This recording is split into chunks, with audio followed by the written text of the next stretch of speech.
Wenn jetzt in der Familie, wie Sie gesagt haben, da habe ich nichts drüber zu sagen, was in der Familie gelehrt wird. In der Familie wird zum Beispiel rechtsextremes Gedankengut gelehrt, beispielsweise Nazi-Parolen. Kennen Sie solche Fälle? Höcke? Ja, Entschuldigung, kennen Sie solche Fälle aus Ihrer praktischen Arbeit? Wo lehrt Höcke in der Familie Nazigut? Hat Höcke keine Familie? Das ist falsch, das stimmt nicht. Es gibt Ich habe gesagt, dass es keine Studie gibt, die belegt, dass die AfD daran schuld ist. Das habe ich gesagt. Es gibt eine Studie, die das belegt. Wer hat Ihnen Auftrag gegeben? Das kann ich Ihnen sagen. Das Deutsche Zentrum, vielleicht bleiben Sie erstmal ruhig. Nö, ist ja mal wichtig, wer die Studie auch bezahlt hat. Das erkläre ich Ihnen jetzt. Okay, na dann los. Das Deutsche Zentrum für Integrations- und Migrationsforschung hat eine Abwanderungsstudie gemacht und hat da eben gezeigt, ja, wenn Sie international renommierte WissenschaftlerInnen nicht als ernste Wissenschaftler betrachten möchten, dann... Bleiben Sie doch ruhig. Ich bin ganz ruhig. Ganz viele Krankschreibungen haben. Und auch das ist eine Ressource im Land. Vollkommen an der Realität vorbei. Das haben Sie aus diesen Studien gelesen? Nee, das kommt, das kommt vom Bundesverband der ArbeitgeberInnen. Daher kommt diese Information. Das heißt, es ist keine Studie von Menschen, von denen Sie die Legitimität für Wissenschaft absprechen.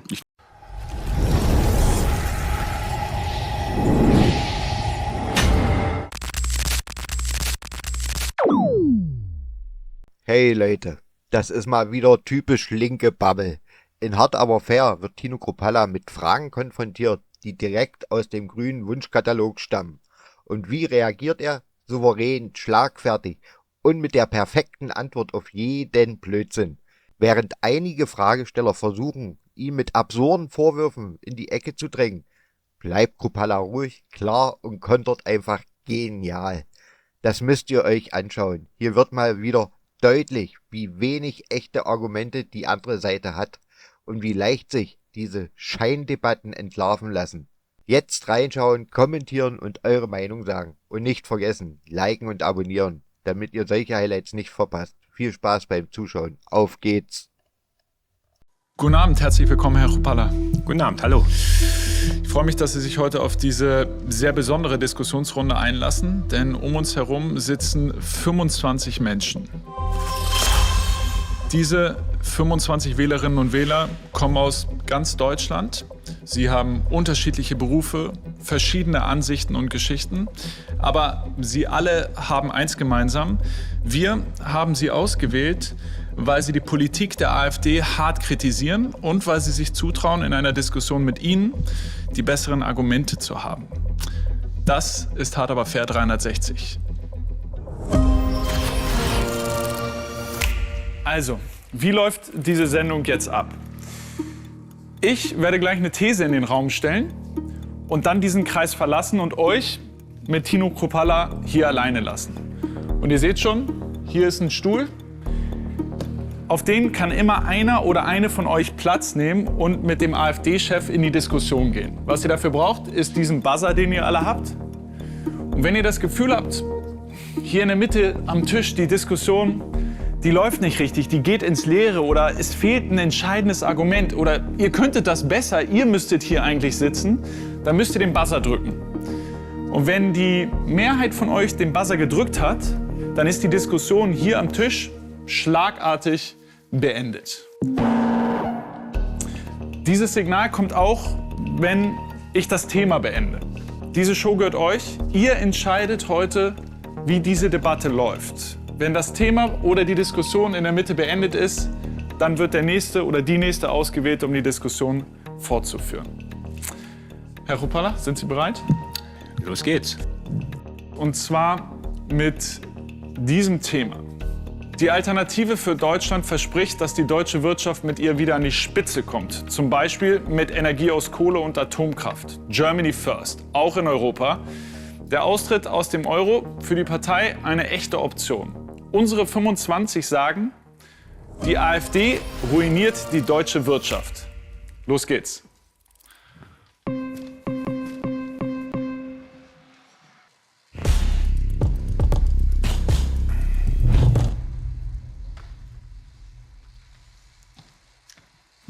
Guten Abend, hallo. Simon Schütz. Hallo, Herr Schütz.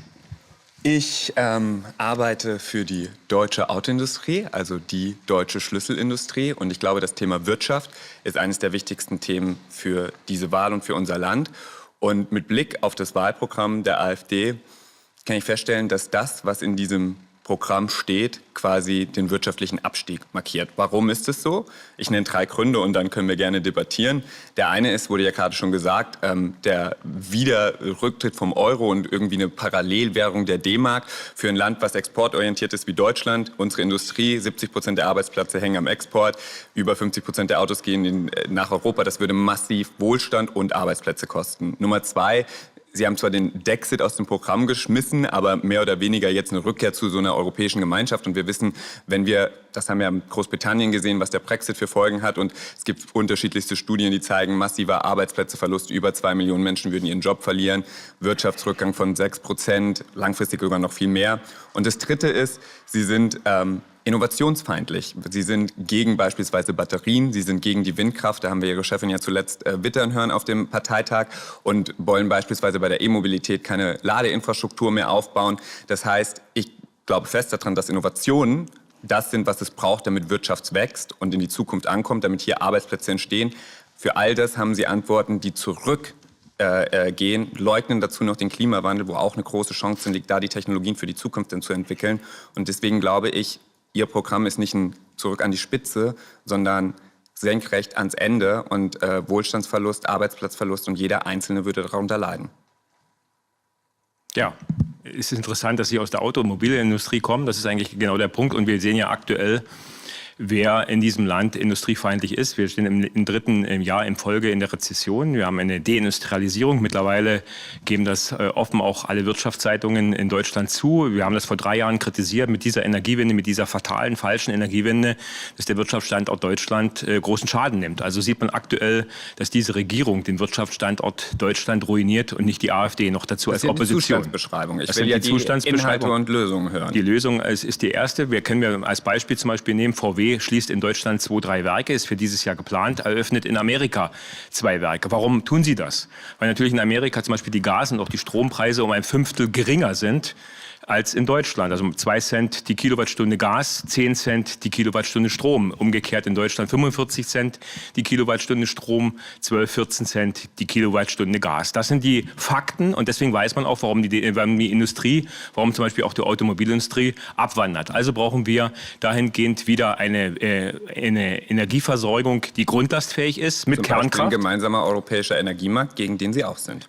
Wir sind der Meinung, dass wir aktuell die Kernenergie unbedingt wieder zurückführen müssen. Die 3 Kernkraftwerke, die im letzten Jahr abgeschaltet worden sind, sollten sofort wieder ans Netz gehen. Und wir brauchen natürlich auch die Rückkehr zu günstiger Energie. Nord Stream muss repariert werden und wieder ans Netz, damit wir wieder günstig auch dort Gas aus Russland bekommen. Also wieder für 5 mit Russland, Cent. obwohl Russland, also übrigens mal zur Info, das, was wir in Russland in einem Jahr absetzen, machen wir mit den USA Es geht ja nicht um den Absatz von Russland, es geht um die Energie von Russland, genau, die ist wesentlich günstiger als das aber die Fracking-Gas. erneuerbaren Energien, da sind wir jetzt dabei, sie als das aufzubauen. Fracking-Gas aus Amerika. Wir kaufen da Energie und das ist eigentlich Germany First, unsere Mentalität zu sagen, wir wollen als souveränes Land selbst aussuchen, wo wir Energie kaufen. Als Exportweltmeister wollen Sie Germany First machen. Das ist ja eigentlich ein Widerspruch in sich. Das ist kein Widerspruch. Wie wollen Sie denn, wir waren auch vor der EU Exportweltmeister. Wir sind jetzt kein Exportweltmeister mehr. Wir sind jetzt Moralweltmeister. Und Sie haben auch gesagt, oder Ihr Kollege Herr Höcke gesagt, sobald eine Industrie sich äußert, Vielfalt ist nämlich wichtig, auch gerade mit Fachkräftemangel. Sie sagen ja immer, die Wirtschaft ist Ihnen wichtig. Gucken wir mal auf die ganzen Zulieferer, die sagen, Fachkräftemangel ist das größte Problem. Dann sagen Sie mal sowas, wie Vielfalt wichtig ist. Und dann sagt Ihr Kollege, naja, diesen Unternehmen wünsche ich den wirtschaftlichen Niedergang und die sollen die Klappe halten. Ist das dann Ihr Umgang damit, wie man mit Vielfalt umgeht oder wie man damit umgeht, wenn Wirtschaft sagt, wir brauchen Fachkräfte, auch international? Wir brauchen Fachkräfte, das leugnet ja in keinster Weise was. Aber was wir aktuell sehen, wir haben keine Fachkräftezuwanderung. Das wird uns, nach dem konkreten Statement gefragt. Das wird uns, ja, ich gebe Ihnen mein Statement, ob Ihnen das jetzt nun passt oder nicht. Das wird uns seit 10 Jahren versprochen. Es kommen keine. Die Frage muss man stellen, warum kommen keine Fachkräfte? Warum ist Deutschland so unattraktiv, dass wirkliche Fachkräfte hier nicht herkommen? Die AfD glaubt sicherlich dazu mit ihren Aufgaben, dass die Menschen noch weniger kommen, weil sie ausstrahlen, dass man hier nicht willkommen ist. Habe ich noch nie eine Umfrage gesehen, die das bestätigt, Doch, was Sie jetzt gerade behaupten. Es gibt sogar die Wirtschaft, die sagt zu 70%, ja, die dass Wirtschaft die AfD... Sagt das. Wissen Sie, uns wählen diejenigen Arbeiter und Unternehmer, uns wählt der Mittelstand und die Handwerker. Die wissen ganz genau, wer sie und wer die deutschen Interessen vertritt. Ich habe ja gerade die Zulieferer erwähnt, die wollen mehr Fachkräfte hier haben, die wollen internationale Fachkräfte haben. Die wollen wir alle. Demokratie ist ja wichtig als Standortfaktor. Aber sie kommen nicht. Sie kommen nicht. Und das ist die Lüge, die wir seit 10 Jahren hören. Es kommen eben keine qualifizierten Fachkräfte. Es kommen Unqualifizierte, die ins Bürgergeld einwandern, die in die Arbeitslosenversicherung einwandern. Das sehen wir aktuell.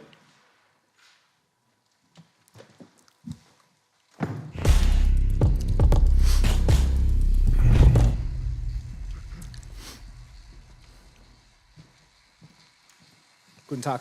Guten Tag. Özgür Azbatan, ich bin Migrationsforscher.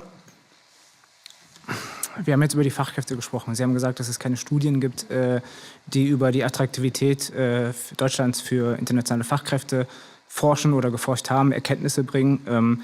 Das ist falsch, das stimmt nicht. Es gibt Ich habe gesagt, dass es keine Studie gibt, die belegt, dass die AfD daran schuld ist. Das habe ich gesagt. Es gibt eine Studie, die das belegt. Wer hat Ihnen Auftrag gegeben? Das kann ich Ihnen sagen. Das Deutsche Zentrum, vielleicht bleiben Sie erstmal ruhig. Nö, ist ja mal wichtig, wer die Studie auch bezahlt hat. Das erkläre ich Ihnen jetzt. Okay, na dann los. Das Deutsche Zentrum für Integrations- und Migrationsforschung hat eine Abwanderungsstudie gemacht und hat da eben gezeigt, ja, wenn Sie international renommierte WissenschaftlerInnen nicht als ernste Wissenschaftler Habe ich ja nicht gesagt. möchten, dann bleiben Sie doch ruhig. Ich bin ganz ruhig.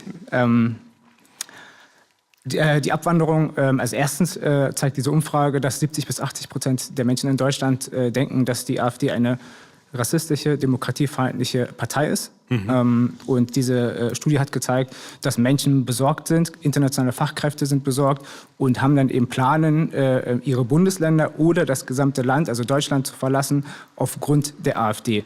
Das sind die Erkenntnisse, die diese Studie geliefert hat. Und deswegen finde ich es sehr interessant, dass Sie sind ja eine Partei, die sich mit Antimigration profiliert, dass Sie diese Studie nicht kennen. Also erstens mal sind wir keine Partei, die Anti-Migration verursacht. Ich weiß nicht, wenn Sie das Wahlprogramm gelesen haben, haben wir immer davon gesprochen, ich habe es auch eben erwähnt, dass wir natürlich Fachkräfte in diesem Land brauchen.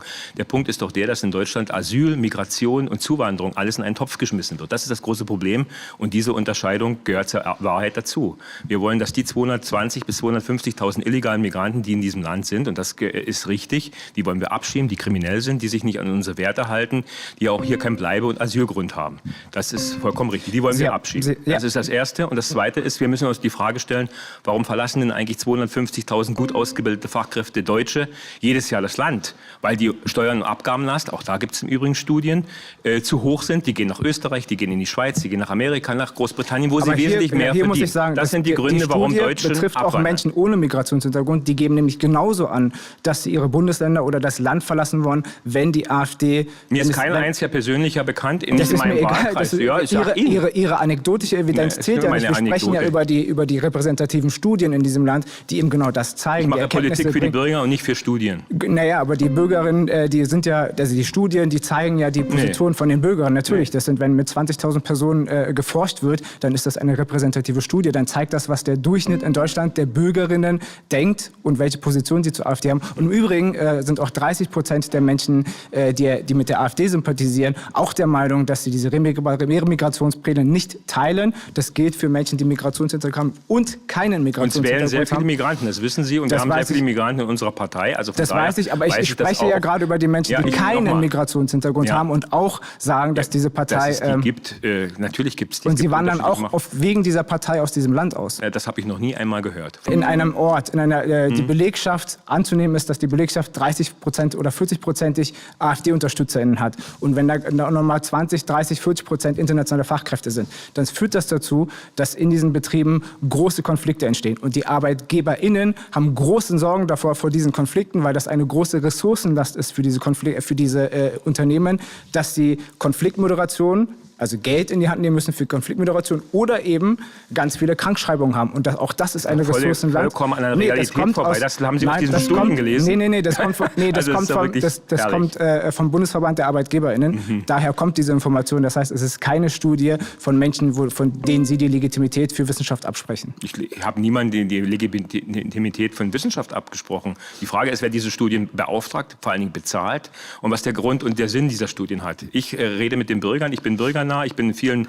kommunalen Parlamenten und da sehe ich natürlich ganz genau, was die Fragen und auch die Unternehmer dort repräsentieren. Ich bin mit vielen Handwerkern und Mittelständlern unterwegs und die repräsentieren und berichten mir ganz andere Gründe, warum die Industrie abwandert. Vielen Dank. Hitler war links und Kommunist, sagt Alice Weidel. Und während der Bundestag über ein Verbot der Partei diskutiert, jagt die AfD vielen Menschen mit dem Begriff Remigration Angst ein. Alles ein großes Missverständnis? Nein, sagen die 25. Die AfD bedroht die Demokratie. Ihr seid dran.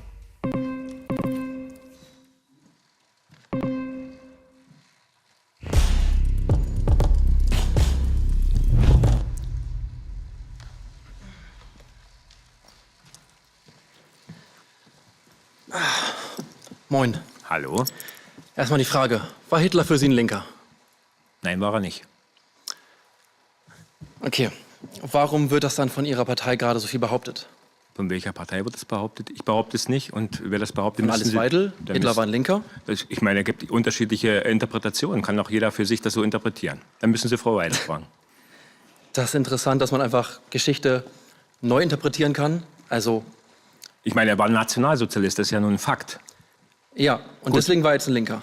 Nein, ein Sozialist ist für mich definitiv ein Linker. Also ist die Demokratische Volksrepublik Korea für Sie auch eine Demokratie? Weil? Demokratische Volksrepublik, Nationalsozialist, so haben Sie es gerade hergeleitet. Sie haben das da hergeleitet. Sie vergleichen ja jetzt gerade. Ja, weil das Ihr Vergleich gerade war. Nee, Ihr Vergleich ist das. Ich weiß gar nicht, worauf Sie hinaus wollen. Dass von Ihrer Partei gerade einfach Geschichte neu interpretiert wird, einfach verändert wird. Wo denn? Mit dem Satz Hitler war ein Linker zum Beispiel. Nationalsozialist, ein Sozialist, habe ich Ihnen gerade gesagt. Da wird nichts neu geändert. Das ist eigentlich in der Geschichtswissenschaft unumstößlich und auch unumstritten. Okay, gut. Dann ein anderes Thema. Warum fallen von Ihrer Partei so viele Lügen? Bitte was? Warum Sie so oft lügen? Beweisen Sie, belegen Sie was? Thema Wo liegen wir? Klimawandel einmal. Ja. Da sagen Sie ja persönlich, der Klimawandel ist nicht menschengemacht. Richtig. Genau. Das ist eine Lüge. Das ist für Sie eine Lüge, für uns nicht. Der Anteil des Okay. menschengemachten Klimawandels ist so minimal. Einen Klimawandel gab es immer. Und ich denke, das werden Sie auch nicht leugnen können von Ihrer Seite Nee, einen aus. Klimawandel gab es immer, aber nicht so einen Anstieg wie gerade. Doch, auch den gab es.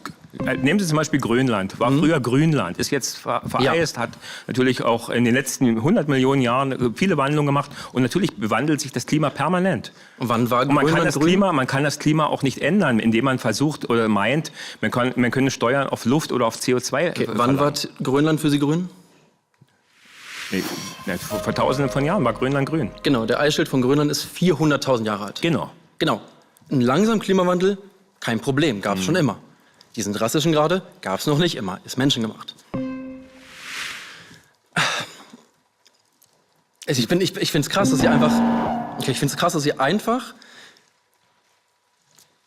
Sie einfach diese Lüge so weiter verbreiten. Also dass Sie einfach Ihre Das ist Wähler keine Lüge. Sie wissen, dass mit diesem sogenannten menschlichen Klimawandel Sie lügen Ihre nur Wähler im an. Endeffekt den Leuten das Geld aus der Tasche Sie gezogen lügen wird. Ihre Wähler an, hundertprozentig. Ich lüge meine Da ist Wähler nicht an. in Die wenig Wähler Sachen ist wissen, die Wissenschaft so einig wie beim muss Ihnen da- Klimawandel. muss Ihnen da Und Sie lügen widersprechen. Ihre Wähler an. Die Wähler wissen ganz Und genau, warum sie die jeder, der AfD sie wählt, wählen. weiß auch, dass sie sich anlügen. Nein, die Wähler wissen ganz genau, warum man die AfD wählt, auch mit diesem Argument des Klimawandels.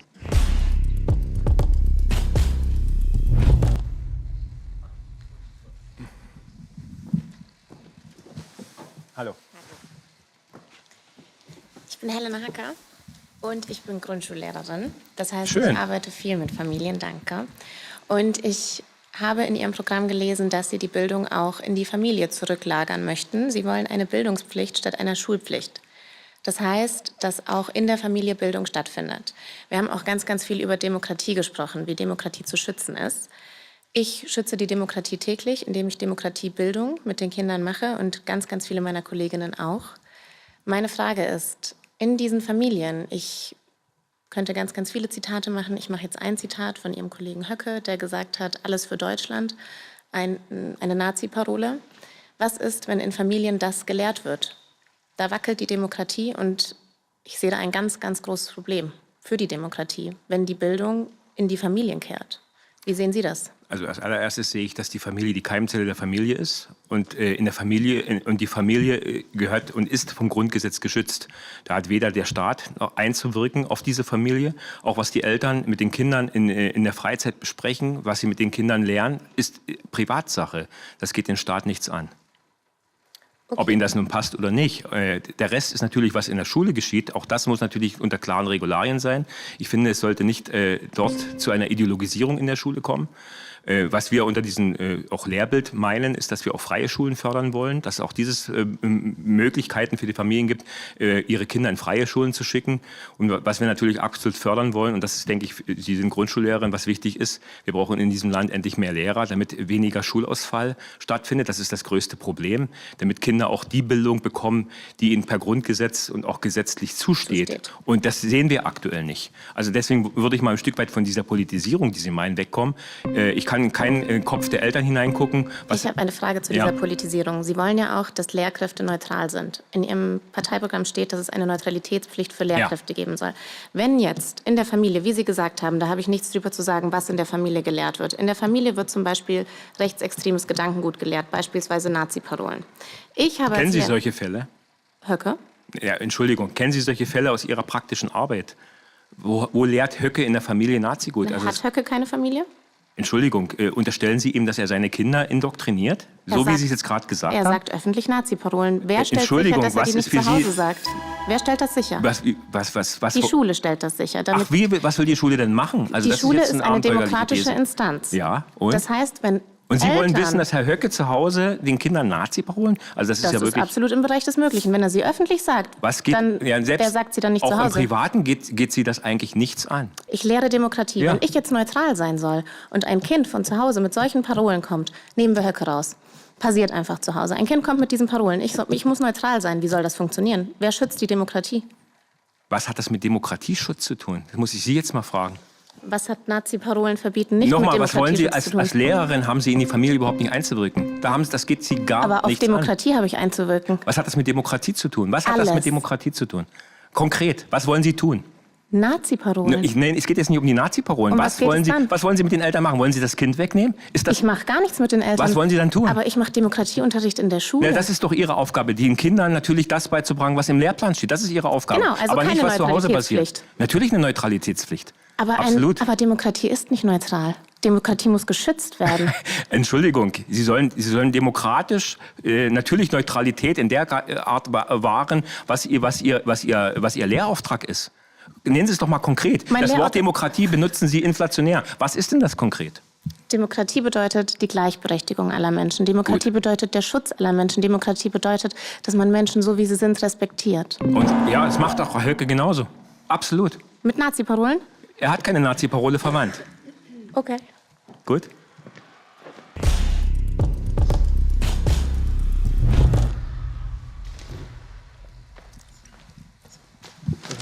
Hallo. Khaled Nawawi, Jurist Grüße aus Sie. Berlin. Aha, hallo. Ja, hallo. Also ich wollte das Thema aufgreifen, warum Sie eine Gefahr für die Demokratie sind. Ja. Ich meine, Sie sind die einzige Partei, die nachweislich einen Bundestagsabgeordneter, Frau Malsack-Winkemann, war an Umsturzplänen beteiligt, hatte sehr starke und enge Kontakte zur Reichsbürgerszene, war im Bundestag drin. Wie erklären Sie sich das? Also Sie sind die einzige Partei, die solche Leute aufweist. Maximilian Krah, Ihr Spitzenkandidat bei der letzten Europawahl, sein Wahlbüro war unterwandert von chinesischen Spionen. Gleichzeitig betreiben Sie, finde ich, auch oft bewusst Desinformation. Ich möchte das Beispiel nennen, das schreckliche Attentat in Magdeburg. Der Fahrer war ein AfD-Sympathisant. Das ist falsch. Und gut, aber auf der Gedenkfeier von... Also jetzt verbreiten Sie gerade Fake News. Also basierend auf seinen Tweet war er ein AfD, also er war ein Islamhasser. Aber wir sind uns ja einig, dass er ein Islamhasser war, oder? Er war ja ein Islamhasser. Das kann durchaus sein. Richtig, aber warum hat dann Alice Weidel, Ihre Kanzlerkandidatin auf der Gedenkfeier in Magdeburg, dieses Attentat als ein islamistisches Attentat verkauft? Das ist Ihr originaler Wortlaut. Sie hat gesagt, es ist wieder ein islamistisches Attentat in Magdeburg, obwohl es nichts mit Islamismus zu tun hat. Aber das ist doch bewusstes Schüren von Ängsten auf Kosten Wissen Sie, von verwundbaren Minderheiten. Von verwundbaren Minderheiten, was wir aktuell in Deutschland sehen und auch mit den Anschlägen, die wir auch am Donnerstag in München gesehen haben, dass die Leute ein hohes Sicherheitsgefühl brauchen und hier mit dieser Migrationspolitik nicht einverstanden sind. Ich denke, da sind wir uns einig, dass diese Migrationspolitik, wie sie in Deutschland vorherrscht, nicht so weitergehen kann. Und das ist die letzten Jahre nicht geändert worden. Und das ist das Hauptproblem, warum die Bürger Angst haben. Und diese Angst und auch diese Verunsicherung Aber wie wollen Sie denn aufzunehmen. diese Angst nehmen? Ja, indem man endlich hier für Recht und Ordnung in diesem Land sorgt. Und ich muss Ihnen auch widersprechen, was die Vorwürfe zum Beispiel an Maximilian Krah angeht, dass man unterwandert wird und mit Geheimdienstagenten durchsetzt wird. wird. Dafür kann er nichts dafür, dafür ist er im Übrigen in keinster Weise, Aber kann so und jemand davon die konnte er auch Demokratie nichts schützen? wissen. Aber kann so jemand denn die Demokratie schützen, wenn er es nicht schafft, Leute richtig auszusortieren? Was ist denn eigentlich Ihr Wortlaut der Demokratie? Wie kann man denn Demokratie schützen? Ich habe es Ihnen auch gerade erst gesagt, wir sind Grundgesetzpartei. Ja, und damit verhalten und schützen wir die Paragraphen des Grundgesetzes. Das ist unsere Anforderung an den Parlamentarismus. Also das sehen wir unter Demokratie. Und für mich ist Demokratie, ich würde die Demokratie aber vor Feind, vor außen und auch vor innen schützen. Na, absolut, so richtig, das soll man tun. Das soll man tun. Aber gleichzeitig, Sie haben einerseits Kontakte zu Diktaturen, auf der anderen Seite haben Sie auch... Wir haben keine Kontakte zu Diktaturen. Wir haben Kontakte zur... Nachweislich. Wie erklären sich Frau Malsack-Winkelmann die Kontakte zur Reichsbürgerszene? Die Reichsbürgerszene hat konkrete Umsturzpläne für Deutschland. Auch bei Frau Malsack-Winkelmann. Das Verfahren läuft noch. Ja. Dafür gilt für mich auch bis dato, bis sie verurteilt ist. Und das ist sie noch nicht. Die Unschuldsvermutung, ich denke, das sollte auch in einem Rechtsstaat gelten. Gut, aber dann erklären Sie jetzt zur Desinformation. Sie, auf der einen Seite verbreiten Sie Desinformation. Welche denn? Frau Weidel hat gesagt, dass das Attentat in Magdeburg ein islamistisches Attentat war. Ich sehe das nicht als Desinformation. Die Beweislage spiegelt das nicht wider.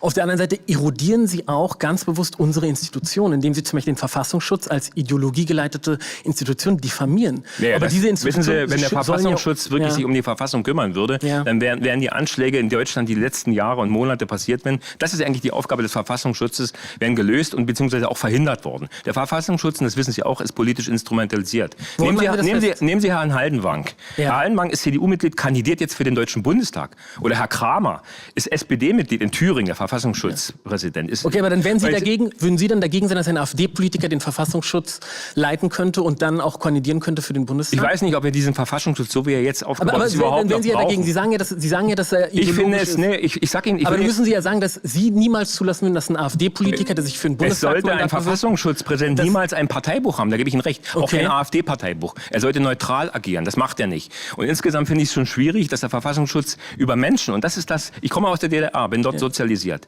dass der Verfassungsschutz über Menschen wieder Akten anlegt, wo man sich aufgehalten hat, wo man zugegen war, mit dem man sich getroffen hat.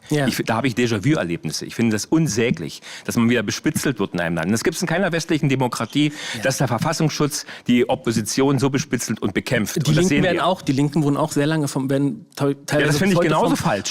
Das finde ich genauso falsch. Ich will Ihnen damit sagen... Aber das widerspricht ja Ihrer These, dass nur Sie vom Verfassungsschutz herausgepickt werden. Das stimmt doch nicht. Es werden doch auch andere Parteien. Die Linkspartei, die lange vor Ihnen im Bundestag saß, wurde auch jahrelang, Herr Gysi, wurde jahrelang vom Verfassungsschutz beobachtet. Das war auch falsch gewesen. Das wurde genauso politisch instrumentalisiert. Dass der Verfassungsschutz eben nicht nach rechts guckt, sondern sowohl nach links als auch nach rechts. Der Verfassungsschutz wird da aufgebaut, er hat auch die Grünen im Übrigen beobachtet. Richtig, aber spricht ja auch dagegen. Das belegt aber eins, dass eine neue Opposition, die stark wird und die in Deutschland angekommen zu sein scheint, bekämpft wird. Nee, ich finde, das belegt eins. Und ist das nicht eigentlich demokratiegefährdend? Nee, 2 linke Parteien wurden und jetzt eine rechte Partei. Sie sind eine rechte Partei, rechts von der Mitte, eindeutig rechts. Ich finde, das belegt ja eher, dass der Verfassungsschutz objektiv und neutral agiert.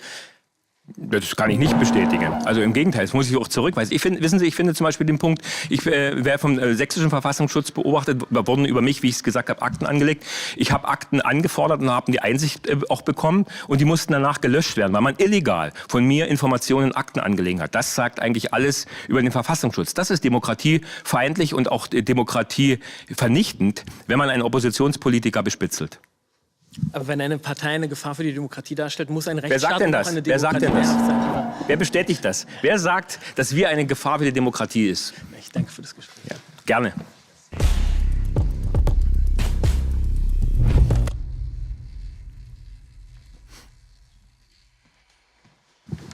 Hallo. Guten Tag. Herr Kruppalla, Sarah Schulmeier mein Name. Ich möchte mit Ihnen über meine Zukunft reden. Gern.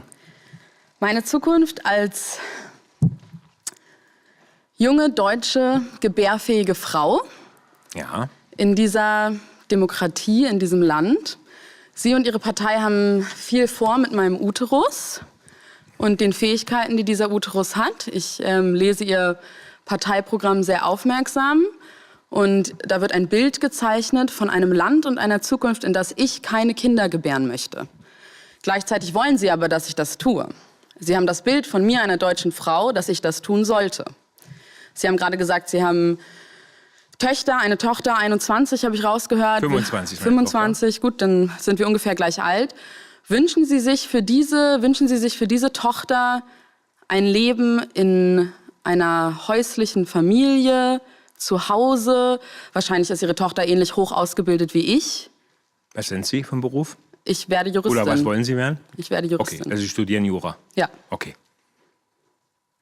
Und ich nach meiner hohen Ausbildung soll Ihnen ein deutsches Kind gebären und dieses deutsche Mir Kind... nicht, das müssen Sie schon selbst gebären. Also mir brauchen Sie keine Kinder gebären. Ich habe 3. Ja, das würde mir nicht passieren, unter keinen Umständen. Aber meine Frage ist trotzdem, dieses Bild von diesem Land, was Sie da zeichnen, wenn ich Ihr Parteiprogramm lese, dann schicken Sie meine migrantischen und postmigrantischen Freundinnen nach Hause oder wollen Sie gar nicht erst hier haben? Steht da nicht drin, erzählen Sie doch nicht so. Der Klimawandel, haben Sie gerade gesagt, existiert nicht. Wir haben erst von Fake News geredet, jetzt fangen Sie an mit Fake News. Ich wünsche Ihnen eine tolle Zukunft und ich möchte Ihnen ein Land und unsere Partei möchte Ihnen ein Land hinterlassen, was sicher ist, damit Ihre Kinder in Sicherheit aufwachsen können, damit sie einen Kindergartenplatz bekommen. Das möchte ich. Und damit sie natürlich auch sich vor allen Dingen als junge Familie sich was leisten können. Das möchte ich auch. Unter der aktuellen Politik werden sie sich als Familie weder ein Haus leisten können, noch die Gas- oder die Stromrechnung. Herr Coppola? Ja. Ich würde sagen, der größere Teil Ihrer männlichen Wählerschaft in meinem Alter kann eine Bukake-Party definieren und kann nicht den 3. Artikel des Grundgesetzes definieren. Können Sie den definieren? Wissen Sie, was da drin steht? Frei erzählen Sie. Gleichberechtigung. Gleichberechtigung, genau. Artikel 3 Absatz 2, Satz 1. Und warum kommen Sie jetzt mit diesem... Frauen und Männer sind gleich. Punkt.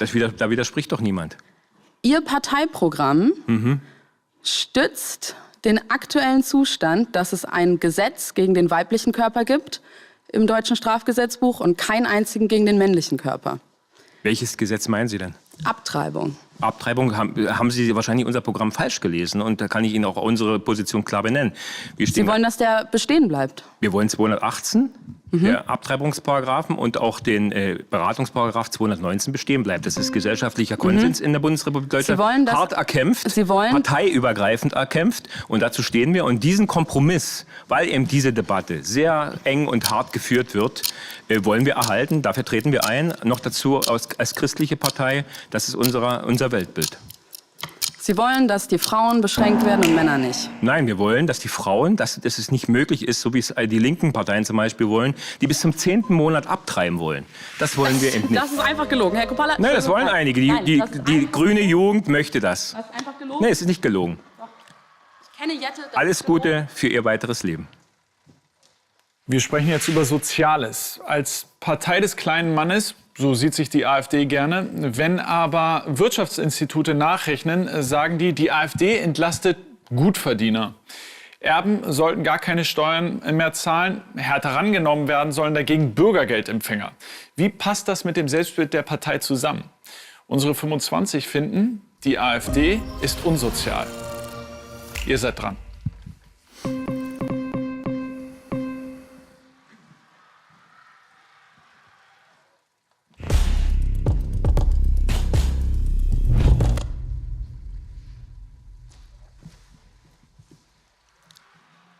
Hallo, Herr Coppola. Hallo, grüß Sie. Maurice Höfke, mein Name. Ich bin Ökonom. Hallo. Ich möchte mit Ihnen über Ihr Steuerprogramm sprechen. Ja. Und zwar gibt es mittlerweile 4 große Wirtschaftsinstitute, die haben sich darüber gebeugt und die haben alle herausgefunden, je größer das Einkommen, desto stärker die steuerliche Entlastung laut AfD-Wahlprogramm. Sowohl prozentual zum Einkommen als auch in Euro und Cent.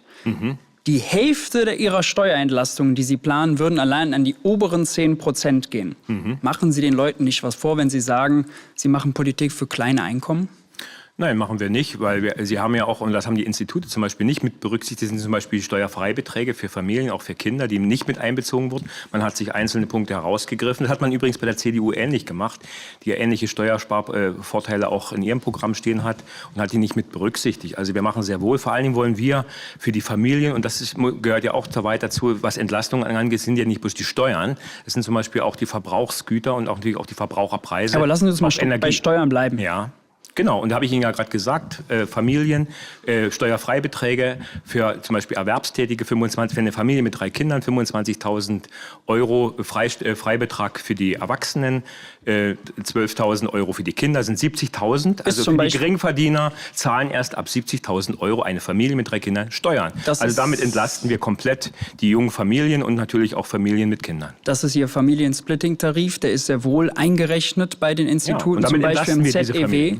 Ja, das Ergebnis ist trotzdem, wer mehr verdient, spart bei Ihnen mehr. Warum senken Sie nicht die Steuern, die den Leuten mit kleinem Geldbeutel helfen? Zum Beispiel die Mehrwertsteuer auf Grundnahrungsmittel. Warum picken Sie sich den Solidaritätszuschlag raus, um mal den Vergleich zu machen? Beides, lassen Sie mich mal ausreden, um den Vergleich zu machen, beides bringt 13 Milliarden Euro Entlastung. Der Unterschied ist nur, die 13 Milliarden, wenn man den Soli streicht, landen zu 90% bei den oberen 10%, zu 60%. 7 Milliarden würden allein an die 1% gehen, die die größten Einkommen haben. Wenn man das mit der Mehrwertsteuer macht auf Grundnahrungsmittel, entlastet man vor allem die ärmere Hälfte. Warum entscheiden Sie sich für den Soli und gegen die Mehrwertsteuer auf Grundnahrungsmittel? Der Soli ist auch vom Bundesverfassungsgericht schon als nicht rechtskonform eingestuft worden. Deswegen wollen wir auch diese Besteuerung ändern. Wir wollen zum Beispiel die CO2-Abgabe komplett abschaffen. Das würden alle Familien, im Übrigen alle und auch gerade die ärmere Gesellschaft, auch was Rentner angeht, komplett entlasten. Wir wollen die Doppelbesteuerung bei Renten abschaffen. Ich finde es unsäglich, dass ein Rentner ab 1.200 € wieder Steuern bezahlen muss. Das ist ungerecht und das wollen wir abschaffen, genauso wie wir das EEG abschaffen wollen. Also die ganzen Verbrauchskosten für Familien, für junge Menschen, das würde wesentlich mehr Steuererleichterung und quasi Kostenerleichterung bringen. Es nutzt nichts, jemand monatlich 10 € mit Steuern zu vergünstigen, wenn er deswegen trotzdem durch hohe Energiekosten 50, 60, 70 € mehr pro Monat Energie bezahlt. Zur Wahrheit gehört ja, dass Ihre Versprechen, Sie sagen jetzt, Sie trauen den Instituten nicht. Das eine, okay, nehmen wir zur Kenntnis. Das zweite ist, Ihre Versprechen sind ja nicht gegenfinanziert. Auch das kommt bei allen Untersuchungen raus. Zwischen 100 und 180 Milliarden Euro an Loch. 130. Je nach unserer Berechnung. Und wie wollen Sie diese 130 Milliarden einsparen? Zum Beispiel die Zulagen, die wir an die EU zahlen. Wir zahlen 17,5 Milliarden pro Jahr, wollen wir radikal reduzieren. Wir wollen zum Beispiel keine Kriegs- und Panzer mehr und Geldlieferungen an die Ukraine liefern. Wie viel Geld ist das? Das sind 30 Milliarden, die wir bereits, die letzten 2 Jahre, haben wir 30 Milliarden Euro in die Ukraine überwiesen. 12 Milliarden folgen die nächsten Monate noch. Übrigens auch die Stationierung von einer Bundeswehrbrigade an der litauisch-russischen Grenze soll bis 2027 stattfinden. 11 Milliarden. 11 Milliarden im Übrigen weitere Entwicklungshilfe, die wir zahlen. Auch da muss der Rotstift angesetzt werden. Sind wir ungefähr bei 50 Milliarden? Demokratiefördergesetz, 1 Milliarde. 51 Milliarden. Also das sind alles Gegenfinanzierungsmaßnahmen. Also Sie haben mir jetzt 51 Milliarden genannt und sind schon bei so Kleckerbeträgen wie dieser 1 Milliarde gelandet. Das ist in der Gesamtdimension fast 500 Milliarden Euro Bundeshaushalt, ein Kleckerbetrag. Mit günstiger Energie bleiben Unternehmen wie VW und auch wie Daimler und auch wie Chemieunternehmen bleiben in Deutschland und zahlen wesentlich mehr Steuern. Es brummt die Wirtschaft mit unserem Wirtschaftsprogramm. Also haben wir mehr Einnahmen. Das muss man berücksichtigen. Wir haben insgesamt, und das muss 80 Milliarden Lücke, die Sie gerade nicht decken können. Wissen Sie, was wir als erstes brauchen? Das hat noch kein Institut 80 gefordert. Milliarden fehlen. Wo kommen die her? Was wir fordern, ist als allererstes erstmal einen Kassensturz zu machen. Einnahmen und Ausgaben. Wir wissen nämlich nicht mal, für was wir alles Geld Sie wissen, glaube ich, Nein, nicht. Sie auch nicht. Sie wissen es auch nicht. Sie wissen nicht, für was ich frage nach Ihren 130 Milliarden und Sie geben mir 51. Ich habe Ihnen ja gerade gesagt, wir wollen in der Migrationspolitik 50 Milliarden geben wir dafür pro Jahr in die Länder, in die Kommunen aus. 50 Milliarden. Also da kommen die sollen komplett weg? Wenn wir eine ordentliche Migrationspolitik gestalten in diesem Land. Dann kommt keiner mehr, oder was? Dann sparen wir mindestens 30, 40 Milliarden ein. Dann sind wir bei 80 Milliarden. Fehlen immer noch 50 Milliarden. Haben wir schon mal gut angefangen. Fehlen immer noch 50. Wo kommen die her? Ja, also ich habe Ihnen jetzt einige Modelle genannt. Und ich denke, damit habe ich Ihre Frage gut beantwortet. Also ich sag mal so, Sie haben die zur Hälfte beantwortet. Dazu kommt, Sie gehen davon aus, dass die Wirtschaft brummt mit der AfD. Da muss ich Ihnen leider auch den Zahn ziehen. Denn, wurde eben schon mal angesprochen, die AfD will ja aus dem Euro austreten. Aus dem Euro auszutreten würde bedeuten, Deutschland hat wieder eine eigene Währung, die würde aufwerten. Stimmen Sie mir zu, dass die deutsche Währung, nennen wir sie Deutsche Mark, aufwerten würde? Wir brauchen eine Währung, die stabil ist und das ist der Euro mit Sicherheit nicht. Dann würde die Währung aufwerten. Das würde bedeuten, dass alle deutschen Exporte teurer würden. 10%, 20%, 30%. Das ist jetzt Ihre Annahme und je nachdem, nicht gesagt, ob es in dieser Form ist. Es kann auch genau das Gegenteil passieren. Ja, Sie stellen einfach alles in Frage. Wir haben mit einer starken deutschen Mark, ich habe das heute schon mal gesagt, waren wir Exportweltmeister. Wir sind aktuell mit dem Euro, den Sie so gut loben, nicht mehr Exportweltmeister. Wir sind Exportmeister. Wie groß ist denn unser Exportüberschuss? Wir sind eben nicht mehr Exportweltmeister. Haben wir keinen Exportüberschuss? Wir haben noch einen Exportüberschuss. Und wie groß ist der? Das weiß ich jetzt nicht, die Zahl habe ich jetzt nicht da. Über 200 Milliarden Euro. Ja, aber und? Aber ist das nicht groß? Die Investitionen fließen jedes Jahr ab. Natürlich ist die groß. Aber wir haben aktuell einen Euro, der schwächelt, der gestützt werden muss. Und dann haben deswegen hohe Inflationszahlen. Weil sich niemand zum Beispiel, auch in Europa, niemand mehr an die Maastricht-Verträge Machen Sie sich doch mal ehrlich. Wenn Sie sich doch mal ehrlich. Ja, gerne. Wenn Sie aus dem Euro austreten, wertet der Euro auf. Das bedeutet, alle deutschen Exporte werden teurer. Also Siemens, die Maschinen ins Ausland verkaufen. Ihr genanntes VW-Beispiel, die Autos ins Ausland verkaufen. Und warum gehen diese Unternehmen ins Ausland aktuell? Warum? Bleiben Sie doch mal beim Thema. Naja, da fragen Sie, beantworten Sie das doch mal. Nein. Das VW-Auto würde über Nacht durch die Aufwertung des Euros 10, 20, 30% teurer werden.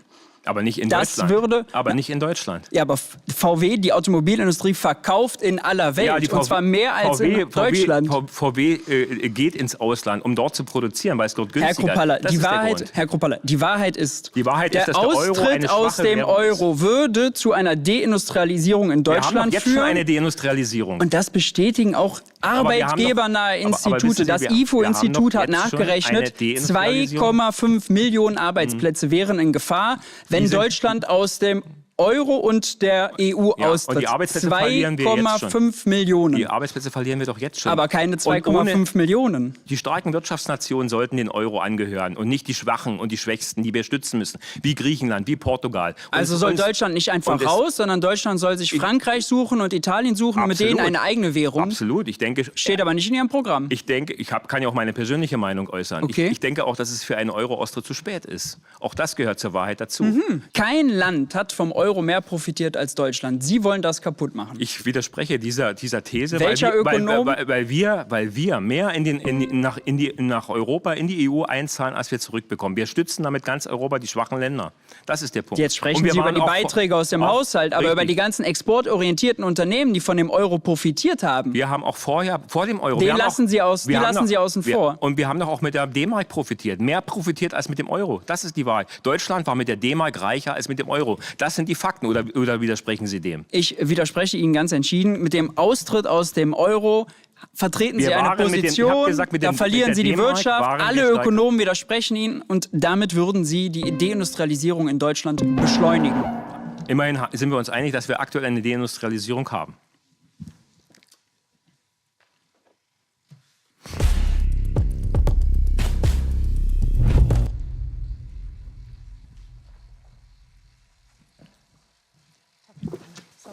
Hallo. Ich bin Pfarrerin, evangelische Pfarrerin, und Sie haben vorhin gesagt, die AfD ist eine christliche Partei, und das ist mir sauer aufgestoßen. Ich frage mich, was ist für Sie eine christliche Partei, es sei denn, Sie benutzen den Begriff christlich einfach nur, um die Identitätspolitik, die auf Ihrer Agenda steht, voranzutreiben, um einen Popanz aufzubauen, eine Islamisierung Deutschlands oder ein Feindbild zu etablieren gegenüber dem Islam und Muslimen in diesem Land. Ich frage mich, was gibt Ihnen das Recht, Ihre Partei christlich zu nennen, wenn die beiden größten christlichen Kirchen in diesem Land, die evangelische und die katholische, Sie für nicht wählbar halten, weil Sie eine Partei sind, die eine unserer großen Errungenschaften des Grundgesetzes, Sie haben auch gesagt, Sie sind ein Mann des Grundgesetzes, nämlich das Recht auf Asyl, das kein Gnadenrecht ist und auch kein Recht für Menschen, die hier besonders besonders fähige Menschen, Fachkräfte einwandern, sondern Asylrecht ist ein Menschenrecht von Menschen, die in ihren Ländern Hunger, Gewalt, Vertreibung erfahren. Politisch verfolgt, das ist Asylrecht. 16a genau. Und Grundgesetz. Gibt es für Sie eine Obergrenze oder sagen Sie, es ist unerschöpflich, wen wir hier aufnehmen, wie viele wir aufnehmen? Die Gewalttaten, das interessiert Sie als Kirche überhaupt nicht? Selbstverständlich. Wo ist da eigentlich der Aufschrei der Kirche? Und ich muss Ihnen einen Punkt widersprechen. Ich habe auch in meinem Wahlkreis viele Pfarrer, mit denen ich in Kontakt bin, die uns auch wählen. Viele in der Kirche wählen uns, viele Christen wählen uns im Übrigen, aus genau diesen Gründen, weil sie eben sehen, dass hier in unserem christlichen Land sich einiges so verschiebt, was eben nichts mehr mit Nächstenliebe zu tun hat. Und da muss ich Ihnen komplett widersprechen. Die politische Einmischung der Kirchen, welche Partei man wählen sollte, finde ich in der Tat unsäglich. Die Kirche sollte sich aus der Politik raushalten. Und Sie wissen, dass das per Grundgesetz auch getrennt ist, dass wir Kirche Christen und Politik... sollten sich in keinem Falle aus der Politik Ich habe nicht gesagt die Christen, aber die Kirchenführung... schreiben auch niemandem vor, welche Partei man wählen soll. Das haben Sie ja gerade gesagt. Wir sagen bloß menschenfeindliche, wir sind nicht menschenfeindlich. Und Positionen sind nicht vereinbar mit einem kirchlichen nein. Mandat. Und deshalb hat meine Landeskirche, zu der auch Ihr Wahlkreis gehört, gesagt, dass eben wer sich engagiert in der Wenn AfD mein Wahlkreis dazugehört, werden Sie am 23. Februar sehen, wie viele Christen mich dort wählen werden. Deswegen werden Ihre Aufrufe dazu, weil im Übrigen Ihre Aufrufe eher spalten. Und das sollten Sie sich als Christ wirklich eher verkneifen. Weil das trägt nicht zur Gesundung bei, sondern Sie spalten damit weiter. Und das finde ich eigentlich... Wir sind eine große, immer noch große gesellschaftliche Kraft, die sich dafür einsetzt, dass niemand ausgegrenzt wird in diesem Land, unabhängig von seiner Herkunft, Wir grenzen seiner auch Religion. niemand aus, aber wir brauchen Regeln und wir haben Gesetze. Und auch das Asylgesetz 16a muss eingehalten werden. Und so eine Asylregelung hat niemand in Deutschland, kein anderes Land in Europa hat so eine Gesetzgebung, was Asyl und Migration angeht. Genau, und auf die können wir das stolz ist gescheitert. sein. Und was nicht funktioniert in Da sind wir uns diesem doch Land, einig, ist oder ist die nicht gescheitert? Umsetzung. Wer soll es denn bezahlen? Auch das muss ja mal klar gemacht werden. Ja, wenn Sie die Kommunen aber auch kaputt sparen wollen. Eben Wir wollen die Kommunen nicht kaputt. Die Kommunen sind kaputt. Genau, wo geht denn die Grundsteuer hin? Wissen Sie, wer will die Grundsteuer abschaffen? Wissen Sie, den Kommunen ist die Finanzierung? Grundsteuer macht mittlerweile nicht mehr das Kraut fett. Da muss ich Ihnen widersprechen. Ich bin im Kreistag in Görlitz. Die Kommune Görlitz hat 90 Millionen Schulden wegen der Sozialausgaben. Das ist der Grund. Vielen Dank. Ich danke Ihnen, dass Sie heute bei diesem Experiment mitgemacht haben und natürlich auch an unsere 25. Vielen Dank, dass ihr dabei wart. Das war die zweite Folge von Hart aber fair 360.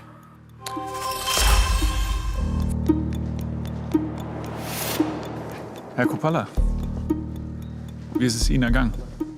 Ja, ich fühle mir wohl. Also mir geht's gut. Hätte ein bisschen kontroverser sein können. Ich fand es ziemlich kontrovers. Ist das so? Ja gut, das sind wir ja gewohnt. Gab es ein Argument, was Sie überrascht hat, vielleicht zum Nachdenken gebracht hat? Es gibt die Argumente, die man auffasst und natürlich auch wie zum Teil Positionen auch in unserem Programm wirken. Da würde ich durchaus sagen, die Frage ist, wie man sie vielleicht auch in Zukunft erklärt oder vielleicht besser erklärt, dass sie auch verständlicher sind, dass es vielleicht auch nicht zu Fehlinterpretationen kommt. Das nehme ich sehr wohl mit. Das fällt mir teilweise selbst auf. Es ist ja nicht so, als wenn der Parteichef ein Programm zu 100% toll findet und in allen Bereichen klasse findet. Also auch das ist ganz klar, dass ich da auch persönliche andere Anmerkungen habe, auch Unterschiede. Ich habe das ja heute zum Beispiel auch mit dem Euro bzw. mit der D-Mark auch kurz eingewandt. Also das sind schon Dinge, wo man auch natürlich auch was mitnimmt. Das sind ja keine Gespräche und Runden, die an mir vorbeigehen und die mir völlig egal sind. Herr Coppola, vielen Dank, dass Sie heute da waren. Sehr gern. Was diese Lehrerin da von sich gibt, ist wirklich kaum zu ertragen. Sie stellt Behauptungen über Björn Höcke auf, die einfach ins Reich der linken Fantasie gehören. Statt sich sachlich mit politischen Inhalten auseinanderzusetzen, wird hier pure Ideologie verbreitet. Und das von jemandem, der Kinder unterrichtet. Man kann nur hoffen, dass solche Lehrerinnen nicht noch mehr junge Köpfe mit ihrem einseitigen Weltbild füllen. Ganz ehrlich, bei so einer Lehrkraft würde ich nicht wollen, dass mein Kind von ihr unterrichtet wird. Wer so voreingenommen und ideologisch verblendet argumentiert, sollte sich mal selbst hinterfragen. Lehrer sollten Wissen vermitteln, keine linken Kampfbegriffe. Was sagt ihr dazu? Schreibt eure Meinung in die Kommentare. Lasst ein Like da, abonniert den Kanal und bleibt dran. Es gibt noch viel aufzudecken. Bis zum nächsten Mal.